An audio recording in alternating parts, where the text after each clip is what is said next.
Ancient Egypt has long held a deep fascination among civilizations throughout history. In fact, one of the more surprising facts concerning the history of Egyptology is that it was the ancient Egyptians themselves that first documented and worked on the tombs, temples and artifacts of their elder generations. Pharaoh Thutmose IV restored the Sphinx in 1401 BC, and there are theories that Ramesses II made further restorations almost 200 years later. The Great Pyramids too, along with several other temples and important artifacts, were both restored and documented by the latter-day ancient Egyptians. When the Roman Empire was in full swing, their armies swept into Egypt along with many scholars who undertook documentation work of the ancient sites and made some attempts at restoration work. This further continued into the Middle Ages when pilgrims on their way to the Holy Land made detours into Egypt and wrote of the infamous sites. Muslim scholars went further, writing detailed descriptions and extensively documented Egyptian antiquities. In the 13th century, Abd al-Latif al-Baghdadi, a teacher and Muslim scholar at Cairo's Al-Azhar University, wrote a 2-volume account of ancient Egypt, complete with descriptions of the ancient sites, historical analysis of famines and the Nile, along with graphical depictions of historical sites. Continuing in the 13th century, and with the expansion of European exploration, the world of the ancient Egyptians became more widely known throughout Europe. As a result, the concept of Egyptology as a science sprouted, and the fledgling discipline grew over the following 400 years, as scholars and men of learning took to understanding the ancient structures in more depth.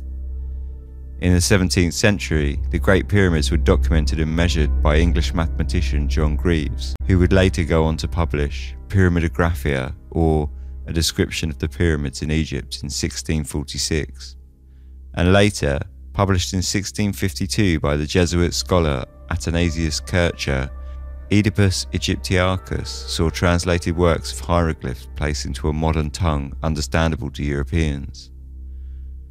Whilst his translations were absolutely incorrect and fundamentally flawed, it was Kircher who put forth the idea that the glyphs were a phonetic alphabet, a concept that would later prove a useful starting point in the legitimate translation of the pictographic writing system.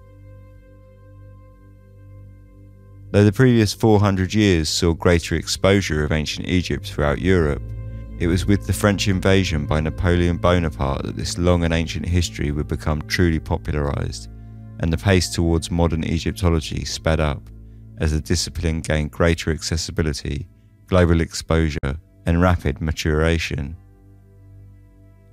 Along with naval and land warfare, Bonaparte brought to Egypt a band of 167 scholars, scientists and learned men, promoting enlightenment and the scientific discovery as both a form of propaganda and a tool to implement power over the region. One of these so-called savants of Bonaparte's army, an engineer named Pierre-François Bouchard, was placed in charge of rebuilding Fort Julien near the port city of Rashid, though at the time it had been renamed by the French as the city of Rosetta. It was during these rebuilding efforts that the discovery of the Rosetta Stone was made in July of 1799, giving birth to and remaining forever as one of the key discoveries of modern Egyptology. The importance of the stone as key to deciphering ancient Egyptian text was recognised early on after the discovery by the French, but it wasn't until the French surrender and the capture of the stone by the British in 1801 that work on understanding and eventual translations could be undertaken. The British appropriation of the stone saw the artefact carted off eventually in 1802 to the British Museum, with copies submitted to Oxford, Cambridge, Edinburgh University and Trinity College Dublin. Over the next few decades, a fad spread throughout Europe, seeing amateur archaeologists flock to Egypt, and the fashionable pastime of the rich to collect objets orientaux surged, with it exposing much of Europe to the ancient history. A serialised French volume published between 1809 to 1829 named Description de l'Egypte played a huge role in popularising Egyptian history that garnered this fad by making much of the information widely available for the first time. Throughout this same period, the French scholar Jean-François Champollion and Englishman Thomas Young were embroiled in a fierce rivalry to decipher the ancient Egyptian hieroglyphs, eventually leading to an academic announcement in September of 1822 by Champollion of his successful unlocking of the writing system. This point in history is now seen as the birth proper of modern archaeology in Egypt. Following the early breakthroughs, a flurry of discoveries were made, documents were published, and information disseminated, culminating in a 12-volume work by Prussian pioneer Karl Lepesius named Denkmaler aus Ägypten und Äthiopien from 1849 to 1856. This massive work detailed much of the known landmarks, writings, and historical sites of ancient Egypt. The field of Egyptology continued to grow and accessibility to the ancient world flourished throughout the 1800s. As the century strolled forwards into its latter stages, in May of 1874, in a small house in Kensington, London, Martha Joyce Carter gave birth to her son, Howard.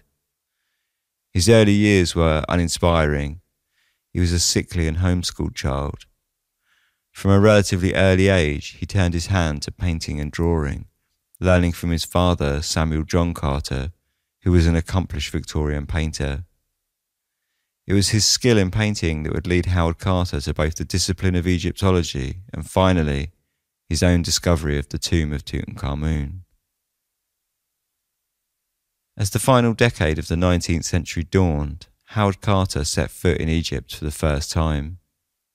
From a young age, he had been interested in the land's ancient history, spawned after a visit to the estate of Lord Amherst, who owned his own large collection of Egyptian antiquities. By his teenage years, and following the years of tuition under his father's eye, Carter had become an accomplished painter himself. Amherst put him in touch with Percy Edward Newberry, a London-based member of the Egypt Exploration Fund. Newberry was looking to employ an artist to copy artwork uncovered in tombs throughout Egypt on behalf of the fund, and in 1891, at the age of 17, Carter embarked on his first journey to Egypt to work in the tombs of Beni Hassan. He worked diligently, and it wasn't long before he picked up many skills valuable in excavation and archaeology from another member of the fund, English Egyptologist Flinders Petrie. Carter's reputation as an Egyptologist went from strength to strength under Petrie, who was himself famed for his methodical take on archaeology and preservation. By the age of 25, Carter was appointed Inspector General of Monuments for Upper Egypt in the Boulak Museum by Gaston Maspero. This position was not to last, however, as after a complicated dispute, he resigned and instead took to supporting himself using his artistic talents once again. Maspero, however, had taken to Carter, and in 1907 he introduced him to George Edward Stanhope Molyneux Herbert, the 5th Earl of Carnarvon, a racehorse owner and automobile enthusiast who, after suffering illness, had discovered a further interest in ancient Egypt when his doctor had prescribed warmer climes as an aid to recuperation, and he had chosen, like many wealthy British of the time, to venture forth to Egypt. Lord Carnarvon was looking to sponsor an archaeologist, and Carter was looking for funding to once again get involved in the work of excavation. This fortuitous working relationship between Carter and Lord Carnarvon was to be long and eventually hugely successful. The pairing of Carter and Lord Carnarvon was not the only significant happening in the early years of the 1900s. In 1905, American Egyptologist Theodore Davis discovered a small golden cup. Inscribed at the base was the name of a young pharaoh king no one had previously heard of. His name was Tutankhamun. Davis was already sure he had found the tomb of the boy king when he unearthed this small cache of gold, despite there being no body. Carter, however, had differing ideas. Over the next 6 years, Carter worked tirelessly under the sponsorship of Lord Carnarvon, uncovering artefacts destined for his personal collection. Together they uncovered the tomb of Teteki, 18th dynasty mayor of Thebes, along with the tombs and temples of Hatshepsut and Ramesses IV. For Carter, this was small fry. His real dream, and the dream he had sold to Lord Carnarvon, was to find the real tomb of Tutankhamun. Carter was convinced it still existed, intact and unlooted, and he spent season after season digging in the desert, looking for any clue that could lead him to the discovery of the elusive tomb. Lord Carnarvon's patience was profound, as discoveries that could lead the pair to the tomb dried up like a puddle in the hot Egyptian sand. Their searches were further complicated by the outbreak of World War I, with both men serving until 1917, when they were able to resume their work in Egypt. Unfortunately for both men in the end, the wealthy lord's finances were not as deep as his patience, and eventually he returned to England empty-handed. Carter was desperate and after much persuasion netted himself one final season in Egypt. He returned to Egypt alone and once again began his search, and just 3 days later, on November the 1st, 1922, he found himself standing on a stone slab, sunken slightly into the sand. He had recently cleared the area of debris left from a collection of workmen's huts that had been abandoned after the construction of an ancient tomb. Carter had once before, several seasons earlier, discovered the huts and felt they lacked significance. This time, however, he was desperate. The stone slab was suspicious enough for Carter to order the site to be excavated, and after employing his usual slow, methodical process, he uncovered a sunken staircase that led down into a wall with a doorway, and above, in mud plaster, were stamped 2 cartouches.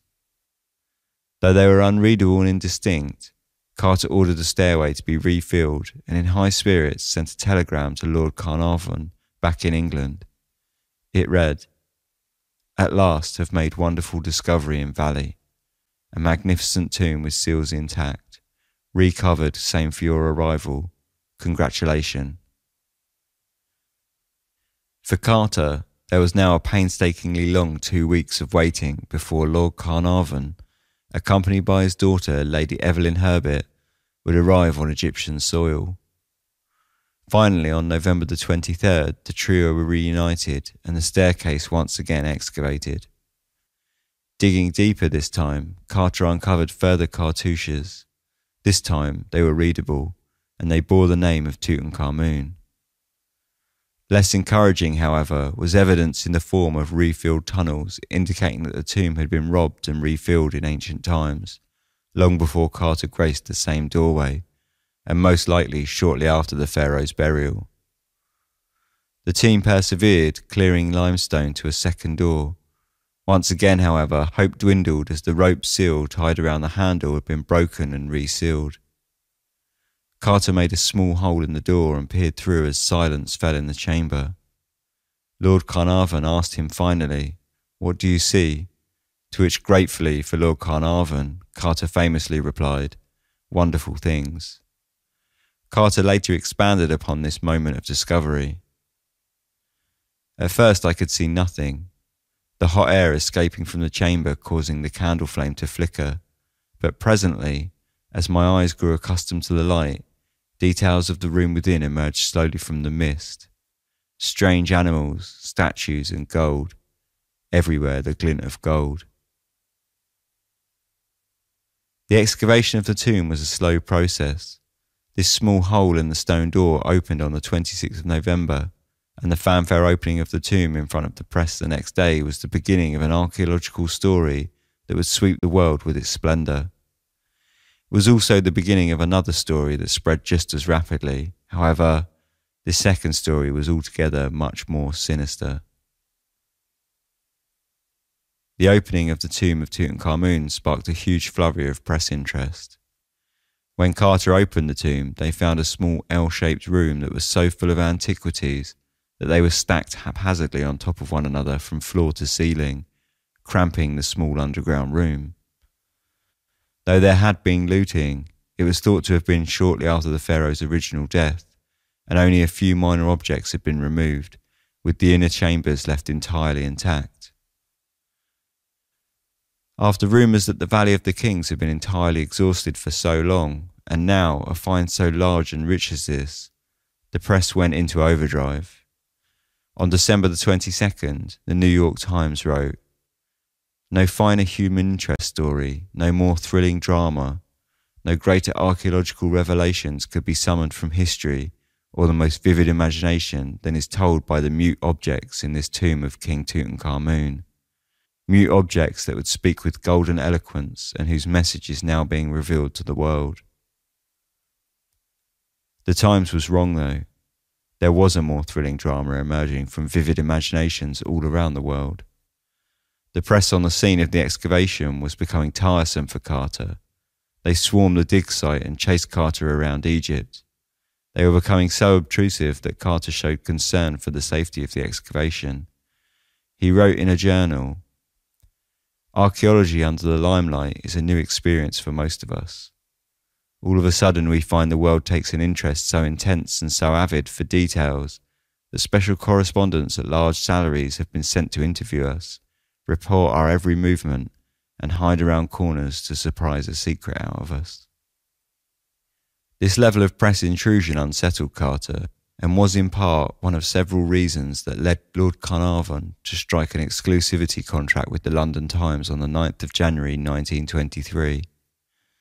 The fee was £5,000 and 75% of all profits of sales from stories to the rest of the world. This deal infuriated the press, who saw the hot topic of the age being taken out of their grasp and monopolised by their rival. As fines continued and interest maintained, they were forced to get creative on their reporting of the situation. One such reporter, Arthur Weigel, an ex-Egyptologist who now worked at the Daily Mail, was well equipped to deal with such a situation, and upon this effective locking out from the tomb itself, instead ran a story focusing on the death of Lord Carnarvon's canary, which, on the day the tomb was opened, had been bitten and killed by a cobra. The canary had been brought to Egypt as a symbol of good luck. The story told of how upon their return to the hotel, Carnarvon's manservant greeted them at the door, dead canary in hand, and hinted heavily at a dark force being the culprit. "Already in this land of superstition," wrote Weigel, "myths are starting to grow up. Out of the canary's death, the most fantastic stories are being manufactured. So it has been easy to weave a legend that brought in the little bird, which in some ways symbolised the modern spirit of civilization, and the cobra, which stood for the powers of the old dynasties." The seed was sown. Stories of mummies' curses began to slowly spring from Egypt, and an inscription from the base of a statue of Anubis found within the tomb read, "It is I who hinder the sand from choking the secret chamber. I am for the protection of the deceased." This inscription was further embellished by the press with the fictional amendment, "And I will kill all those who cross this threshold into the sacred precincts of the royal king who lives forever." To the delight of the press, the public found these stories just as fascinating as the find itself, and they ran very well. This was helped along when, on March the 19th, Lord Carnarvon was taken ill, after infecting a mosquito bite to his neck by nicking it with a razor while shaving. His health failing, he suffered from blood poisoning that further developed into pneumonia, and during his illness, writer Mary Corelli wrote to the New York World with a dire warning. "I cannot but think some risks are run by breaking into the last resting place of a king of Egypt, whose tomb is specially and solemnly guarded, and robbing him of his possessions. According to a rare book I possess entitled The Egyptian History of the Pyramids, the most dire punishment follows rash intrusions into the sealed tomb. The book names secret poisons enclosed in boxes in such ways that those who touch them shall not know how they come to suffer. That is why I ask, was it a mosquito bite that was so seriously infected Lord Carnarvon?" Corelli was a famous and influential novelist of the time, counting Queen Victoria among her readers, and the press knew that her words would help give credence to such stories. On the 5th of April, Lord Carnarvon passed away in the Continental Savoy Hotel in Cairo. He had lost his battle with blood poisoning and pneumonia, and with his death, the warming story of an ancient curse of the tomb of Tutankhamun boiled over. Reports of the lights failing across Cairo for 20 minutes following Carnarvon's death circulated, along with the news that his beloved fox terrier dog had keeled over and died back home on the English estate at the exact moment of his master's death. Both stories had elements of truth, and that, as far as the press were concerned, was all that was necessary. Speaking to the Western Daily Press in New York on the 6th of April, writer Arthur Conan Doyle further weighed in on the subject of curses.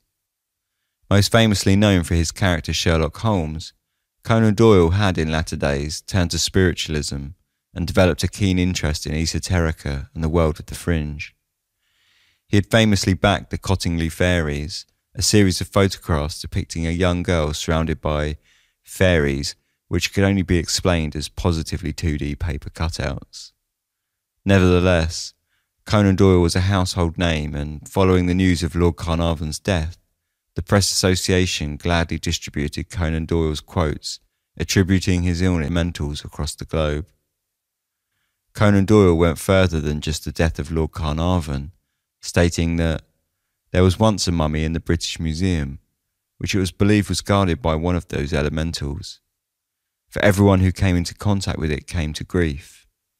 This was the mummy of a queen, and even one of my dear friends, a journalist who investigated the misfortunes that befell those who handled the mummy, was himself stricken with typhoid fever and died. When Carter himself spoke out about the curse, denying any possibility outright, the New York Times simply ran the headline, "Carter ignores curse idea," and followed it with another, "Pharaoh's car guards the tomb." The story directly addressed the curse of the tomb and read, "Those most intimately connected with the tomb during the last few months have suffered in some way or other. Even the journalists who covered the story have felt the reaction. 3 of them have been ill." Western journalists falling ill in a foreign land may not in isolation seem very convincing. However, it was not long before the papers had much more fatal stories to run, as more people connected with the tomb began passing away, and as the excavation drew on, so too did the story of the curse run alongside, and with every death, a new reason to run the story and remind the readers of the dramatic curse. Just 6 weeks after the death of Lord Carnarvon, George J. Gould, a visitor to the tomb, developed a high fever shortly following his visit and passed away on the French Riviera on the 16th of May, 1923. On the 10th of July 1923, Prince Ali Kamel Fahmy Bey, the Prince of Egypt, was shot dead by his wife, Margaret Alibert. Colonel the Honorary Aubrey Herbert MP, Lord Carnarvon's half-brother, had fallen blind and, following a dental procedure that was intended to restore his eyesight, led to blood poisoning. He too passed away on the 26th of September 1923. Sir Archibald Douglas Reed, the X-ray technician present at the tomb's unveiling, and the man who X-rayed Tutankhamun's mummy, died on the 15th of January 1924 in Switzerland from an undiagnosed illness. Though many had noted he had suffered illness in the past, Douglas Reed was working until the time of his sudden and unexpected death. The Governor-General of Sudan, Sir Lee Stack, was assassinated as he drove through the streets of Cairo on 19th of November 1924.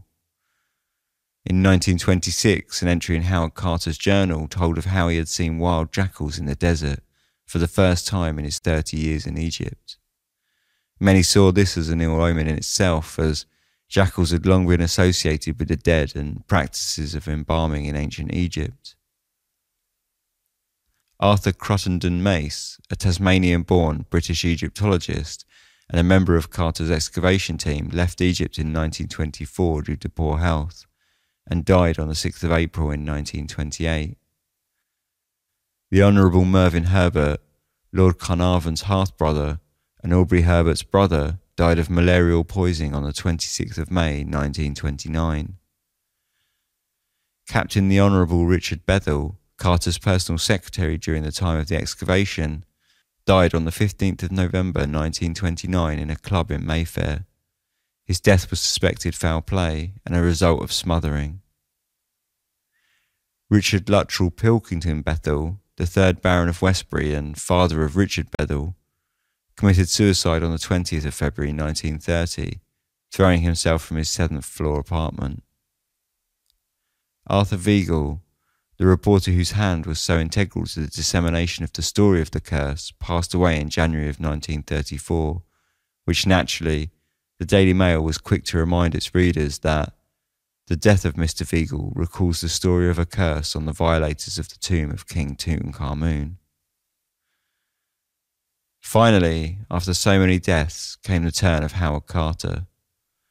9 years after the last objects were removed from the tomb of Tutankhamun, on the 2nd of March 1939, Carter died at the age of 64 from Hodgkin's disease in his Kensington flat in London. His epitaph was taken from the wishing cup of Tutankhamun and reads, "May your spirit live. May you spend millions of years, you who love Thebes, sitting with your face to the north wind, your eyes beholding happiness." For his part, Carter denied the truth of any such curse on the tomb right up until his death, and so too any evidence remains elusive, though rumours and stories of the curse persist right up to modern day.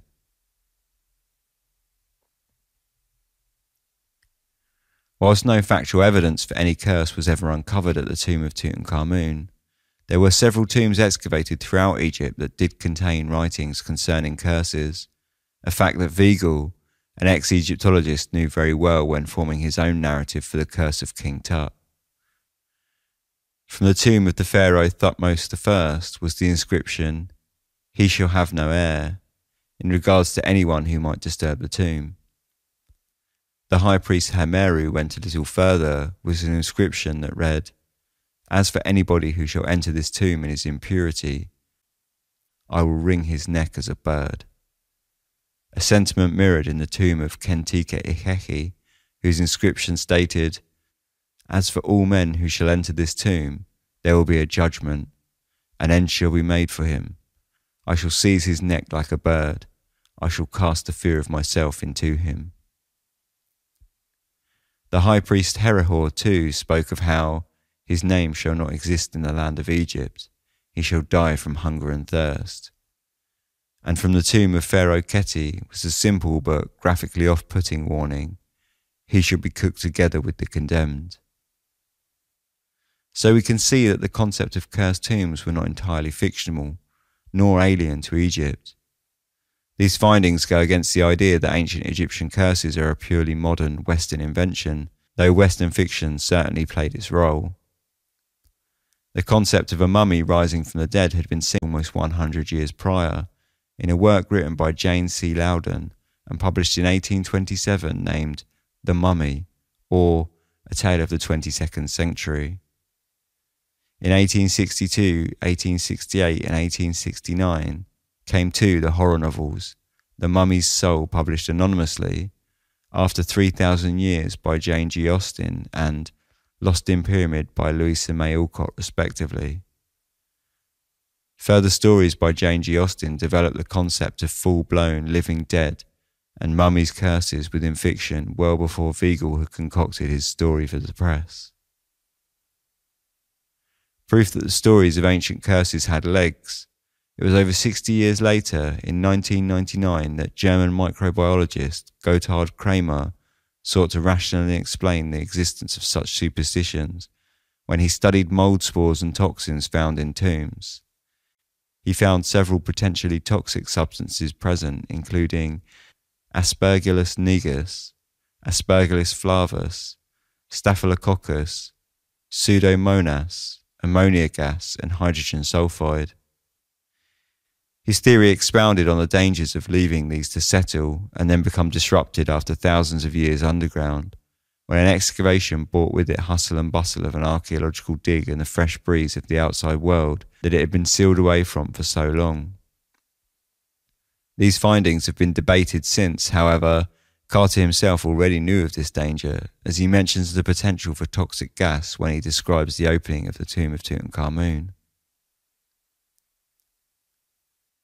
The Curse of Tutankhamun appears to be a series of events that, when reported consecutively, offer a level of coincidence.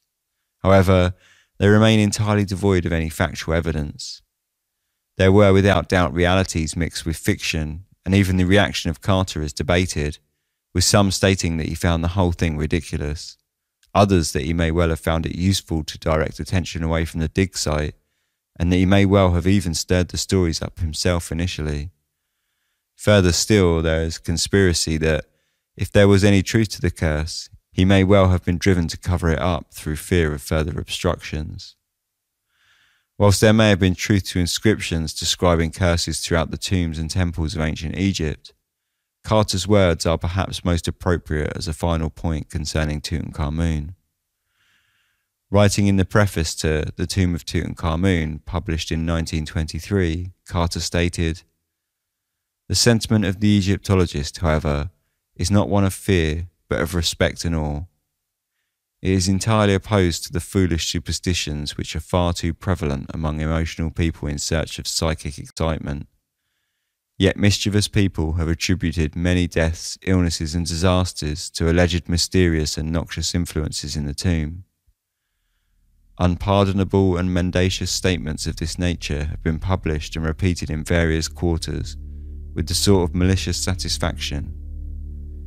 It is indeed difficult to speak of this form of ghostly calumny with calm. If it be not actually libellous, it points in that spiteful direction, and all sane people should dismiss such inventions with contempt."